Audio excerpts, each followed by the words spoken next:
Hello વિદ્યાર્થી મિત્રો, કેમ છો? મજામાં? આઈ હોપ સો કે તમે બધાએ પાર્ટ 1 જોઈ લીધો હશે. ક્લિયર થાય છે?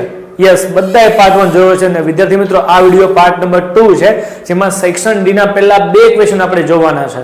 Sir section D direct? Yes, એની માટે તમારે પહેલા વિડિયોની લિંક આપણા આજના આ વિડિયોમાં ડિસ્ક્રિપ્શનમાં મૂકેલી છે, તો એ જરૂરથી જોઈ લેજો. અને એમાં સેક્શન ડી ના તમામે ક્વેશ્ચનનો મોસ્ટ આઈએમપી નું લિસ્ટ પણ મૂકેલું છે, સાથે પેપર સ્ટાઇલ એક્સપ્લેન પણ કરેલી છે. ક્લિયર થાય છે? તો હજી સુધી જો તમે એ વિડિયો ન જોયો હોય તો આ વિડિયોના ડિસ્ક્રિપ્શનમાં જાઓ અને એ વિડિયો ચેક કરો અને પછી આ સેકન્ડ નંબરનો પાર્ટ જોવો. ઓકે વિદ્યાર્થી મિત્રો, આજના આ વિડિયોમાં આપણે મોસ્ટ ટાઈમ દેવા બે ક્વેશ્ચનની ચર્ચા કરવાની છે. કયા કયા ક્વેશ્ચન જોઈએ? એમાં પહેલું છે ધાતુ વિદ્યા અને બીજું છે રસાયણ વિદ્યા. ચાલુ કરીએ વિદ્યાર્થી મિત્રો. તો હું છું વિદ્યાર્થી મિત્રો ભગીરથ કાચરિયા અને educate the E education hub ની અંદર આપ સૌનું હાર્દિક સ્વાગત કરું છું. જોઈએ આપણે સેક્શન ડી ના મોસ્ટ ટાઈમ બે પ્રશ્ન. એમાં પહેલો ક્વેશ્ચન જે આવે છે એ ક્વેશ્ચન છે રસાયણ વિદ્યા. ચાલુ કરીએ. જે તમે આતુરતાથી રાહ જોઈ રહ્યા છો વિદ્યાર્થી મિત્રો ક્વેશ્ચનની, કે ભાઈ સર આ ક્વેશ્ચનમાં થોડાક અમને કંઈક ડાઉટ થતા છે અને એ ડાઉટનું સોલ્યુશન અમને મળશે ક્યાંથી? તો વારંવાર વિદ્યાર્થી મિત્રોને કહું છું, વિદ્યાર્થી મિત્રો ચિંતા નથી કરવાની, હવે તમારી સાથે educate the E education hub સાથે છે. ઓકે વિદ્યાર્થી મિત્રો, વિડીયોને શરૂ કરતા પહેલા એક બધાને યાદ રાખવાનું કે જ્યારે કોઈ પણ વિડીયોની શરૂઆત કરીએ ત્યારે સાથે નોટ અને પેન લઈને બેસો, જેથી ઇમ્પોર્ટન્ટ પોઈન્ટ્સ એ નોટ ડાઉન તમે કરી શકો છો અને સાથે સાથે લખતા પણ જજો. ઓકે ચાલુ કરીએ. પોઈન્ટ નંબર 1 શું કીધું છે આપણને? પોઈન્ટ નંબર 1 ની અંદર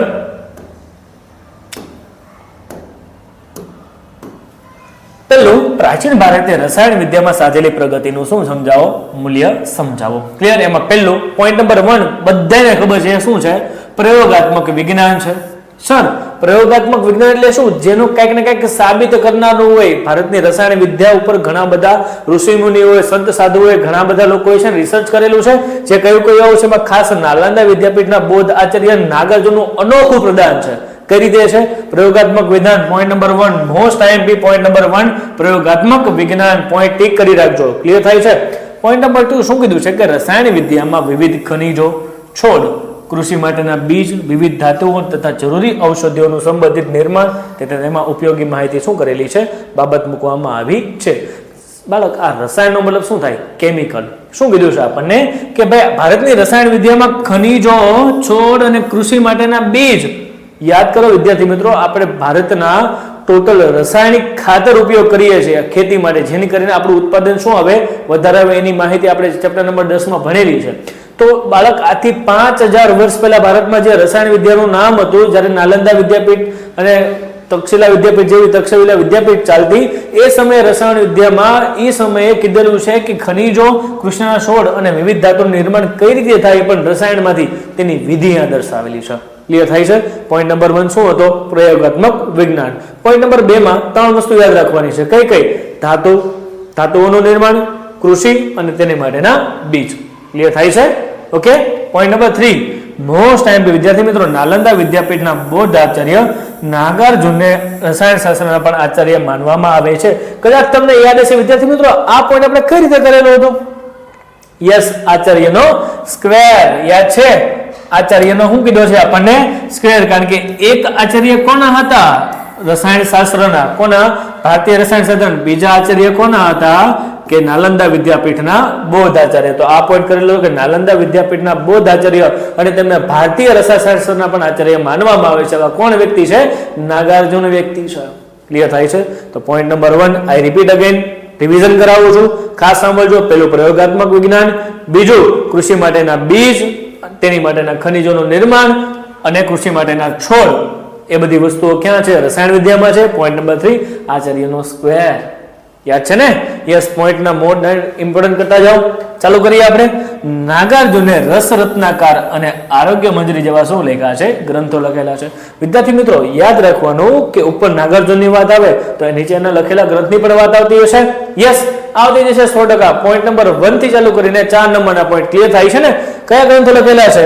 એમાં પેલું છે રસરત્નાકાર અને બીજું શું છે? આરોગ્ય મંજરી. વિદ્યાર્થી મિત્રો સંગીત કલામાં પણ કંઈક ને કંઈક 3 ગ્રંથો હતા. મિક્સ નો થાય, યાદ રાખવાનું. કયો છે? રસ રત્નાકાર છે. ક્લિયર છે? સંગીત રત્નાકાર નથી. યાદ છે ને?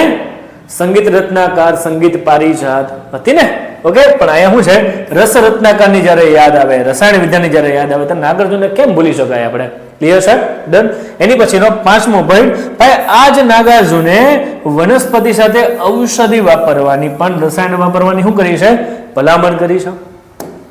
રસાયણ એટલે કે એલોપેથી દવા, ખાસ સાંભળજો. સૌથી પહેલા ભારતમાં હું તમને કહું કે વનસ્પતિ ઔષધિ, ભારતના વનસ્પતિ ઔષધિ વૈદક વિદ્યાની શલ્ય ચિકિત્સામાં આપણે જોશું કે ભારતમાં લગભગ 2000 જેટલી ઔષધિ વનસ્પતિ છે.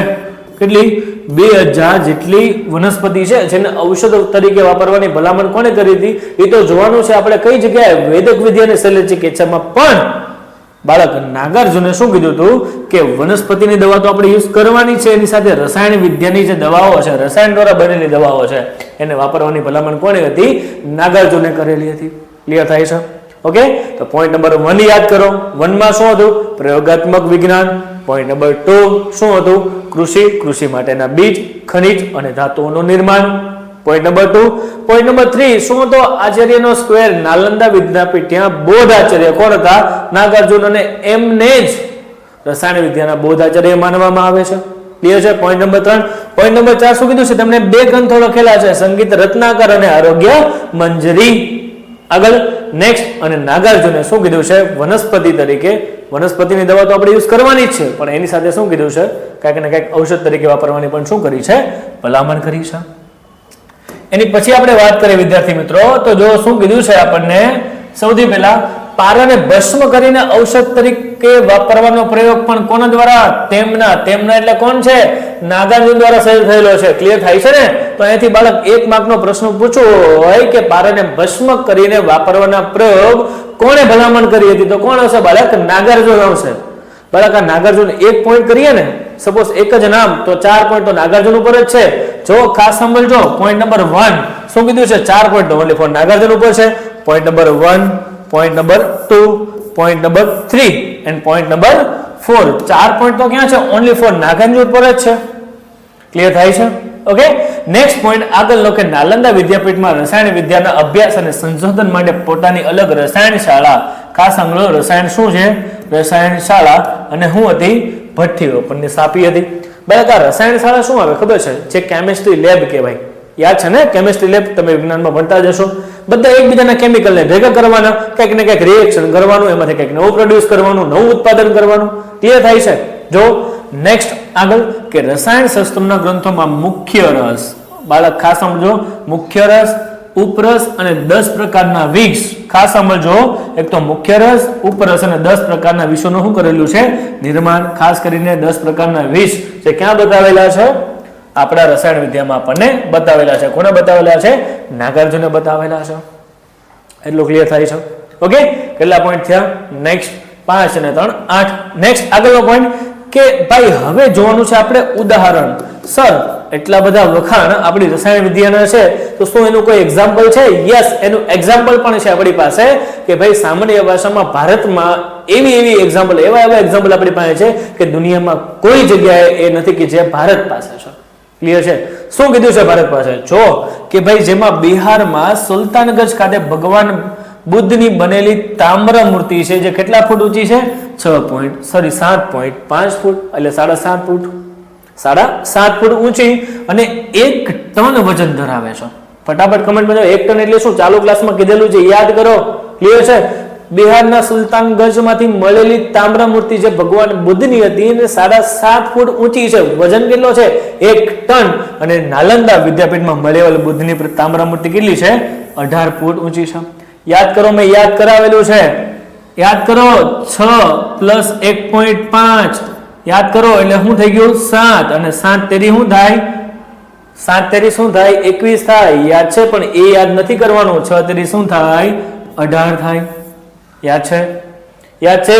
યસ. ખાસ સાંભળજો, બિહારના સુલતાનગંજની જ્યારે વાત આવે ત્યારે ભગવાનની મૂર્તિ 7.5 ફૂટ, 6 માં 1 ઉમેરવાનો એટલે શું થઈ ગયા? 7.5. અને જ્યારે નાલંદાની વાત કરવામાં આવે ત્યારે કેટલા ફૂટ? એટલે કે 6 તેરી 18, એટલે કે 6 ને કેટલા કરવાના? 3. ક્લિયર?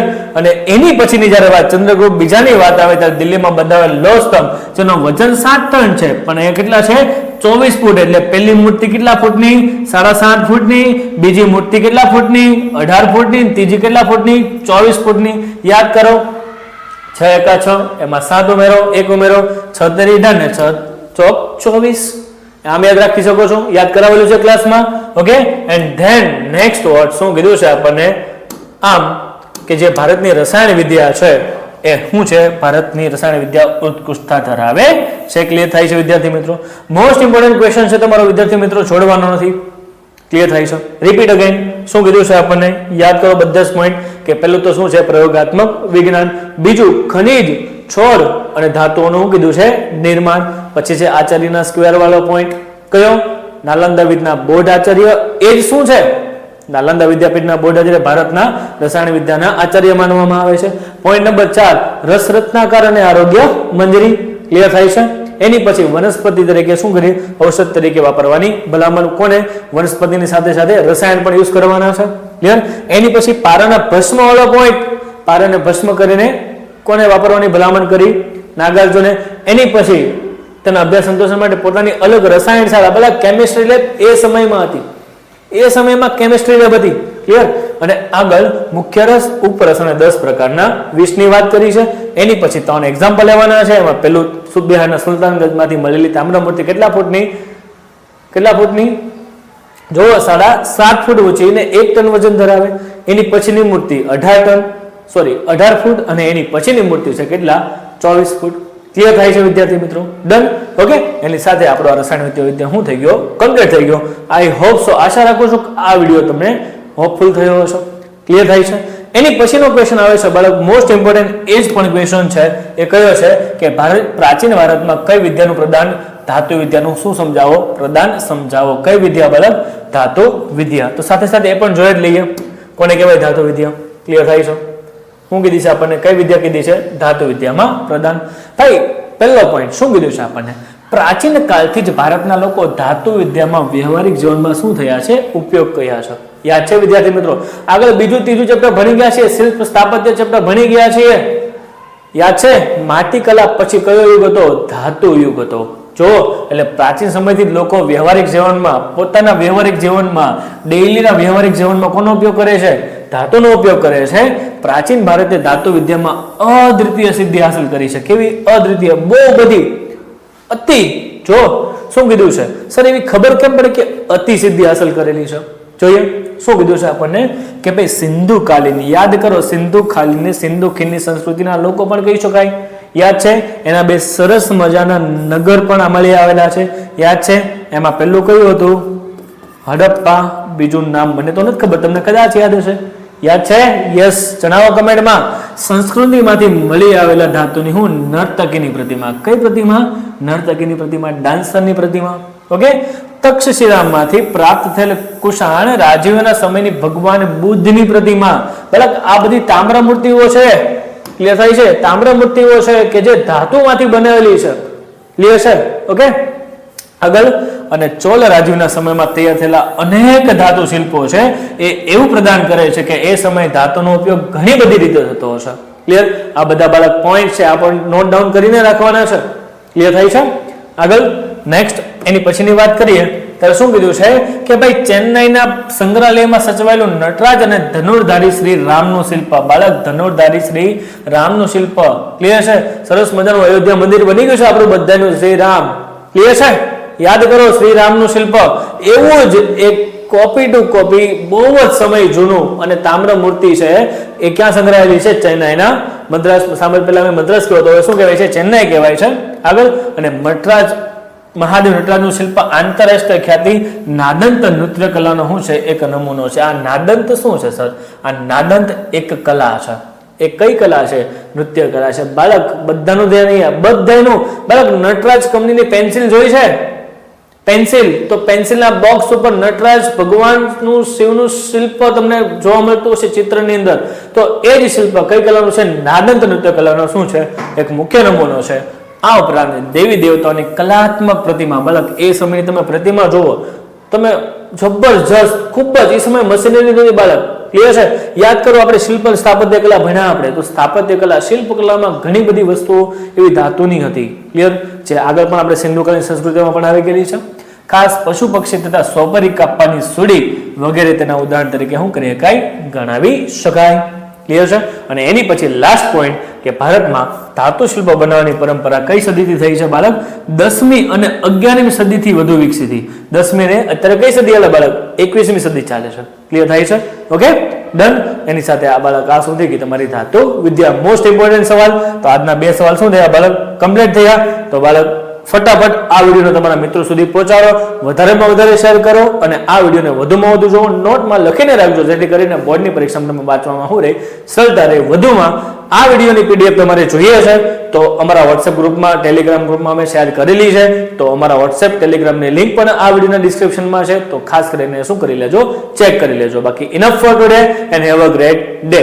મળીએ થોડાક જ સમયમાં નેક્સ્ટ લેક્ચર સાથે પાર્ટ નંબર 3.